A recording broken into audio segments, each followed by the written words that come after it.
A lot of us treat presence like it's a someday thing. When I'm older, when I know more, when I stop messing up so much, when I finally feel ready. But what if purpose, it doesn't start later? What if it starts right now? And throughout this series, we have traced the story of God's presence, how it began in Eden, and it moved into the tabernacle, and it filled the temple, and it showed up in Jesus.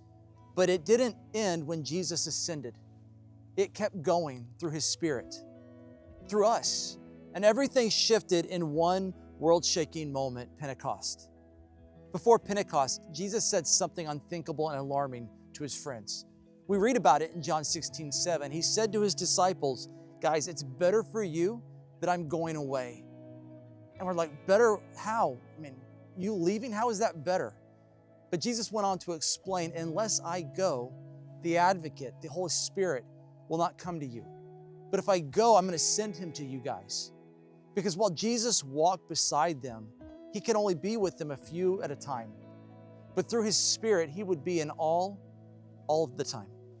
In other words, right now, guys, you walk with me, but soon you're going to be filled with me. In Acts 2, it describes what happened a short time later at the festival of Pentecost. The disciples, they were all together in one place, and suddenly a sound like a blowing violent wind came down from heaven. And it's described like tongues of fire that came to rest on each of them.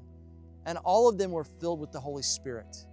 Wind, fire, voices, people from every nation hearing God's message in their own language.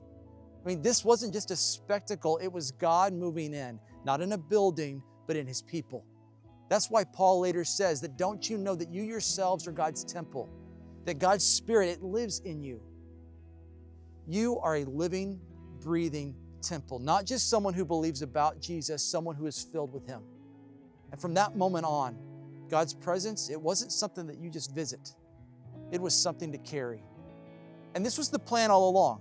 Back in the garden, back in Eden, God gave humans a mission. He said, take this garden life, this beauty, this peace, and you spread it everywhere into the rest of the world. Fill it with my presence.